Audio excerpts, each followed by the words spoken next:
This is an LA Times Studios podcast. I was absolutely devastated a few months ago when I learned that my favorite New York bagel shop, Absolute Bagels in Manhattan, was shutting down. I had finished so many long nights at my college newspaper by stepping out of the office, walking down the street, and getting in line at Absolute. Sometimes I was their first customer at 6 a.m. I didn't sleep a lot in college. All of which is to say, I love a good bagel. And I'd heard from my brother's family in the San Francisco Bay Area that Boichik Bagels makes some of the very, very best. No, you haven't turned on a food podcast by mistake. My name is Sammy Roth, and I'm the climate columnist for the Los Angeles Times. This is Boiling Point. And this week, we're going to hear from Boichik Bagels founder and owner, Emily Winston.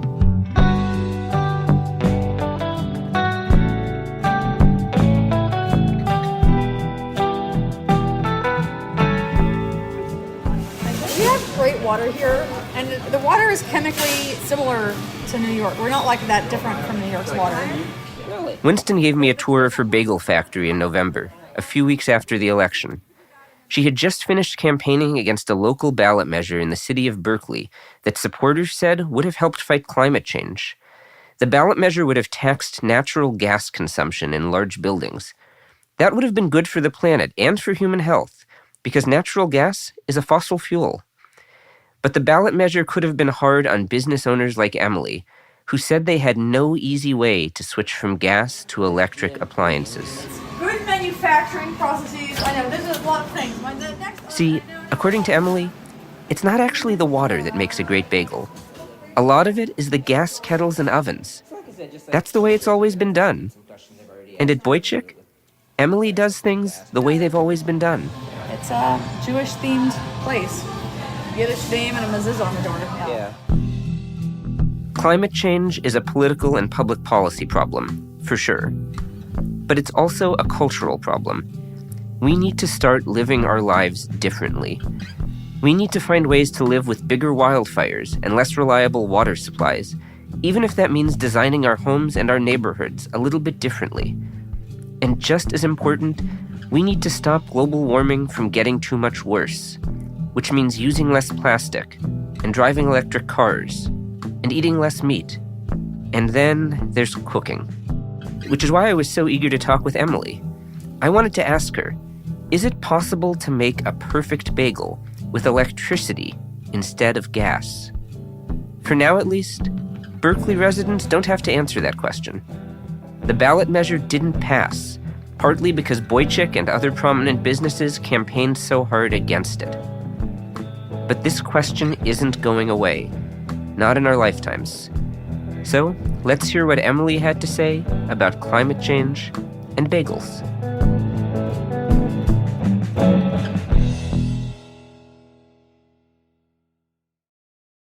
It's sort of very similar as to being a foster parent. You go in it not for the length of time, but to know that even 2 months or 10 years can still create a big impact in a child's life. So CASA is a nonprofit organization that stands for Court-Appointed Special Advocate, and they specialize in making sure that the child's needs are met, whether it's medical, health, educational, and ensuring that the child is receiving the most stability they can.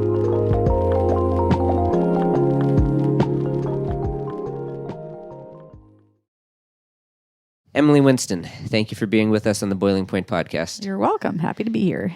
So what was your first reaction when you learned about Measure GG, this natural gas tax that was going to be on the ballot in Berkeley?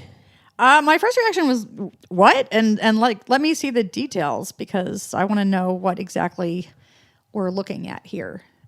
So, yeah, I went and found the text and read it. And what did you find out? I found out I was going to be in for a heap of unpleasant surcharges, and that also a ton of other businesses in town were going to be also who actually didn't realize it.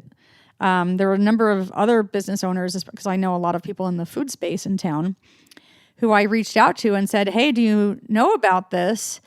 And they said, no, or they either said no, or I kind of heard about it, but I didn't, that doesn't affect me, does it? And I said, no, it does, for a number of people. So that was a big stance I took, was, educating people on what this actually entailed, because it wasn't really publicized, and it wasn't clear on the face of it what it was actually going to mean for business owners. So how bad would it have been for you? I mean, this measure was ultimately defeated by an overwhelming majority of voters. But if this thing had passed, how much tax would you have had to pay on the gas that you use in your factory to make your bagels? So based off of like the most recent 3 months of gas bills, I took a look at, if I just extrapolated that over the next year, I was looking at about a $46,000 charge. But that is saying that we were not going to increase production, which we were planning to. And that's just for the first year. And, I did it up in Excel with 6% annual increases plus giving a 3% average cost, inflation number. So that's a 9% growth every year. So it raises up pretty quickly. So it came to I forget what it was exactly. I have to look it up. But it was came to $250,000 in a matter of years, and especially if we increase production, which is what we are planning to do here, because I built this large facility to make a lot of bagels. So that's what the plan is. And I was looking at, $46,000 is not going to put us under, but it's certainly not exactly what I would like to be doing with money when that could be doing other things. Right. I'm not going to ask you what your profit margin is, but I'm guessing that even for a pretty successful bagel company like Boichik, $50,000, or if you expand a lot, $250,000, that's a lot of money. That's money you could be using to pay people or open new shops or do all sorts of stuff besides all paying sorts a of tax. Things. Yeah, I'd rather be doing other things with $250,000. It's not, we are not that large of a company where $250,000 is like a sneeze, and it's nothing to us. How many employees do you have? Our company now, with 9 stores, we have 200 employees total around the Bay Area. Wow, and that's all expanded pretty quick, right? I mean, it wasn't that long ago. We are just about to turn 5 years old since I opened the first store. Wow. And already, was it the New York Times that said you have the best bagels in the country? Yeah. It blew the roof off of us. Did they say that's what pushed for the expansion? We had such huge demand, and even after it settled down after a few months, we were at a new plateau, and I did some real soul searching and said, I could stay with my one wildly successful bagel shop, or maybe I should grow it. And so, did a lot of thinking about that. How do I want to grow it? And came up with a plan for one large central facility and stores around the Bay, and made that happen. And that is what led to the factory that you were just showing me around a few minutes ago. Yep, that's what led to the factory. So from what I gathered and just looking around the factory with you, it sounds like the most important places where you use natural gas for heating in that factory are the kettles where you boil the bagels in water, and the ovens, right? Yes. Yep. And that's step one is the kettle, step two is the ovens, yes. right? So explain that process. Why is that so important to making these great New York style bagels? So a proper New York water bagel has to be boiled before it's baked. And so you want to have a big pot of boiling water. You let the bagel swim in it for about 30 seconds. You take it out. And then you want to bake it in an oven directly on a stone deck. So this hot stone deck is what really gives the awesome bottom crust. And when I did my research on bagels in New York, and I went around and snooped around and looked at all the ovens everyone was using, and everyone was using this revolving deck oven. Right, they kind of rotate in a big circle. It revolves. It's kind of like a Ferris wheel, right. But there's five decks, and they spin around, so your kind of work comes to you. And so this oven, which had been super high tech 100 years ago, now no one wants to use it except for basically bagel shops and pizza shops, because anyone who's doing regular artisan bread, like loaf bread, would do a stone deck oven, but it's long and deep. So you because you just load the bread in and bake it and load it out. But bagels and pizza, you need to kind of reach in while it's baking and move them around. So you can't have this long, deep oven. You need it to be shallow where you can reach in and move your product around. So a lot of the not that great bagels are made in a rack oven using steam, and you're not getting the same product out of it at the end. And you told me there's actually a fire somewhere in there. I couldn't see it, but there's flame coming from so that gas. so the ovens it's a direct fired, and that's important. So we have basically the oven is essentially a big insulated box with this Ferris wheel inside of it, and then at the bottom is basically what the same sort of thing that you'd have in your barbecue grill, like a pipe with all these flames coming out of it, and that's like at the bottom center of the oven. So we're just burning all this natural gas and making all this heat that's filling up the oven and baking the bagels. And because the shelves are revolving around, so they're kind of getting the air circulated. So when they're at the bottom and they're right over the flame, they're getting that particular heat, then they're moving up, and they're it's kind of making it a much more even heat than if it was not moving at all. And the kettles, the step before the oven where you boil the bagels in the water to make them the New York-style water bagel, the natural gas provides the heat for that as well. It heats the water to the right temperature. Yeah, so it's burning. These are a jacketed kettle, so the burning is happening inside, and it's actually heating a pressurized liquid jacket and then heating the contents inside there. It's kind of like a double boiler, but which is in a lot of ways more efficient than just a straight pot kind of boiler, which we have in our original store. So you are proverbially cooking with gas. We are cooking with gas. We are. Could you do those two steps, one or both of them, with electric appliances if you wanted to? So I know that the kettles do come in electric models. I had not researched that beforehand. Basically, everyone you opened in this food factory, service, a year and a half ago, you said? A year and a half ago. Boiling water is not that technically, crazy and particular to do. So the bagels as long as the water is boiling, the bagels will be happy. The oven, the particular model of oven that we use, this company does not make electric versions. So I'd have to do some real research on figuring out, there's some other companies that offer that. Does it even make a bagel of the same quality? I don't know. I am unaware of anyone making a top-notch bagel in an electric oven. And you've done your homework on that, right? I mean, you've visited the best bagel shops all over the place. They're all running gas because it's a direct-fired gas. So that's a question, like, can it be done in an electric oven? And maybe, but, I have to figure that out. And the last thing I want to do is make a huge investment and turn out subpar bagels. So I imagine that would be bad for your business. That would be bad for business because the business is bagels. So if the bagels have to be good. And that oven, I mean, that is an expensive oven, right? I mean, what did you quote that at? Was it $60,000? Those are $60,000. Okay. So so even if an electric oven did exist, one, it would probably be more expensive and you'd need to find it, and two, you don't know if it would work as well. Yeah. So we have to. Yeah. That's a whole project. Okay. And to rip out existing equipment is, it's the opposite of efficient. I just got this built a year and a half ago, and it's intended to last decades. So one question is, is there an electric oven that'll work properly? Can I get it in? Maybe I'll install it as we grow. But the other big piece is, do we have enough power here even to do that? Am I stuck waiting on PG&E another year plus for more power? Right, because you're a customer of Pacific Gas and Electric, and you were saying to do the electrical upgrades that you needed even to just run the electricity for your freezers. I mean, it's very cold in your coolers to keep the dough and to keep the cream cheese cold. I mean, you said that took a very long time, right? It took over a year to get our electrical upgrade, which is not uncommon for PG&E. No, that's actually standard. Everyone says, like, if you're going to need an upgrade from PG&E, you're going to be waiting at least a year. Right, and I mean, I think you're probably familiar with this, but one of the issues, I mean, in climate policy, there's a big push for electrifying a lot of stuff, electric transportation, electric buildings. One of the real obstacles to that is it takes a long time, especially when you're in PG&E territory, which is a lot of California, to get stuff connected to the grid, because PG&E is a big, bulky company that moves slowly, and it sounds like you've confronted that firsthand.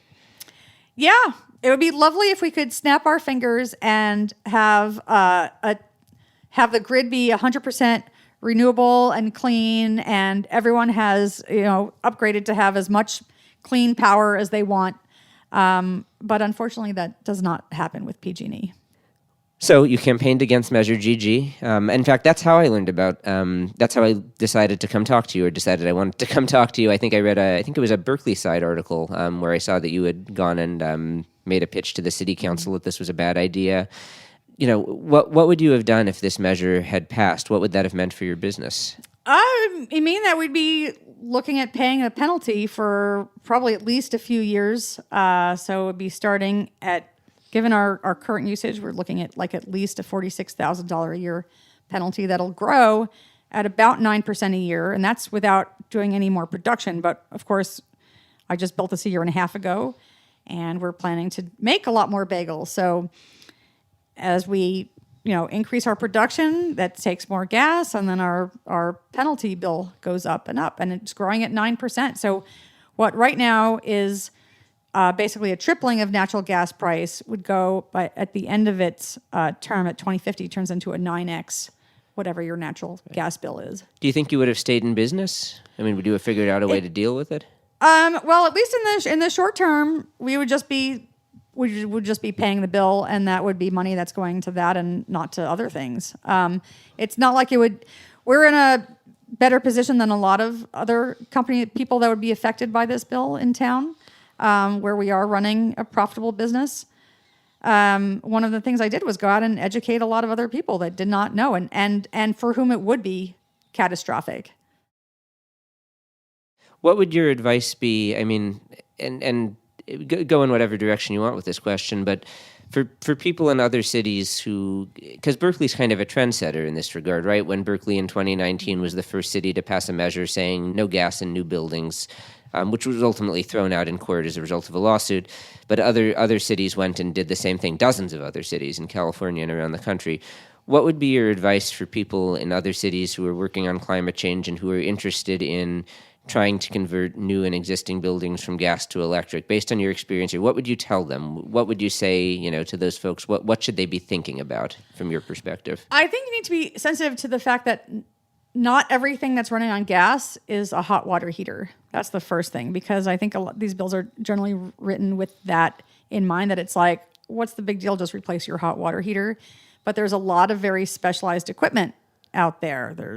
I have a brewery across the street that their entire operation runs on natural gas. So a lot of the food industry, especially if you want anything that's producing heat as part of your process, either with food or other industrial processes, that equipment is almost certainly running on heats, and people have huge investments in that. So I think doing something where you're going to say, for new construction or upgrades or replacing of things, that can be, even starting with just the hot water heaters makes a lot more sense than just everything that you're doing, everything that you've invested in, we're going to start penalizing you for. And giving a better timeline so people can know going in before there's not that equipment is not so easily done in electric. There's been a lot of push. The Restaurant Association really fought the previous measure and sued over it because there's not the kitchen technology in place for certain cooking processes to be done with electric instead of gas. Right. I think you told me that the previous measure that the California Restaurant Association sued and got overturned, no gas in new buildings, you would have supported that if they had just carved out food services in restaurants, right? If you carved out food, or just say something that's more basic. If you're to say all of your specialized equipment, you just can't use it at all, is pretty rough. If you just said, no new installation of gas hot water heaters, I think that would be a much more reasonable approach, especially for new construction. I don't know how the BAQMD legislation, that's coming in, starting effective 26, saying all residential homes, residential hot water heaters need to be we won't be allowed to buy any. Right, I believe that. I believe that's saying that that's already happening. Yeah, it happened for the when Bay you install Area. a new hot water heater. No, it's not even install a new one. Or it's going to be. So if you have, I'm really curious because I learned about this through all my research on this. How that's going to work, because normally people don't replace their hot water heater until their current one dies. Yeah. And of course it's chilly out, and then they're like, I need a new hot water heater today, and they call their plumber in a panic and normally get it installed. But if you what's going to happen with that, where they're going to say, and the plumber's going to say, we don't have any, we can't put your gas one in. We need to convert you to electric. And, oh, by the way, you don't have enough electricity. You need to wait for in that PG&E space, to upgrade or your you need to circuit. get a PG&E upgrade to your house before we can put that in, or we need to run a high power line to that closet, or actually that closet, apparently a lot of the electric ones, they need more space to like breathe. All these things are going to be like, and people are, they're not just people are not generally recreationally replacing their hot water heater. So I don't know how that they're going to handle this when all of these people are in a panic and then are without hot water is the legislation going to say, well, it's too bad, you're going to sit around with freezing water for 6 months while you get this work done in your house? I got to be honest with you. I write about climate and clean energy policy, and I think there's a very, very, for climate change reasons, I think there's a strong need for rapid electrification of just about everything. But you're identifying the biggest and most real problems with it. I mean, these are the pitfalls. Like, because if the state and if the utilities don't address exactly what you're talking about, there's going to be such an intense backlash that it's never going to happen. I was looking on the website. I don't see any. The only thing I could find was them saying, "Oh, we should have a meeting to figure out how we're going to do with this." I'm like, "That's the plan. How are we going to deal with this? It's coming up in just over a year." Right. It's the same thing with electric vehicles, by the way. It's like it's great to say you have to buy electric vehicles by this date because that's necessary because the climate science says, if you don't reduce emissions by this date, the world is going to be unlivable. But if you also don't have a reliable charger network by this time, and then you have to buy electric cars by this time, then people are going to, rebel. And that's just reality. So you've got to find a way to deal with the infrastructure. Yeah. And you're experiencing that. Yeah. And if you live in an apartment building, that's a much bigger question is how you're going to deal with an electric car. If you don't have a place to charge at home, the charging infrastructure better be good, because how are you going to deal with that if you can't just charge overnight? So let me ask you this: you're thinking about, you're planning to expand to Los Angeles. I think you told me you're going to open shops in Los Feliz and downtown in the Bradbury Building, right? Famous from Blade Runner.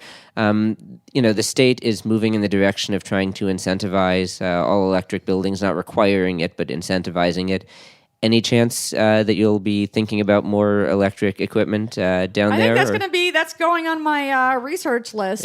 Because that's the big question. Can I make my bagel come out the way I want it in an electric oven? And what oven is that? So yeah, I'm putting that on the lengthy to-do list. This is the question of the future. Yeah.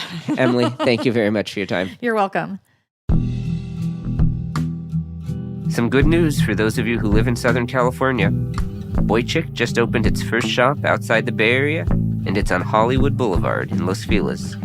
And by the way, I did try the bagels up in Berkeley. They're delicious.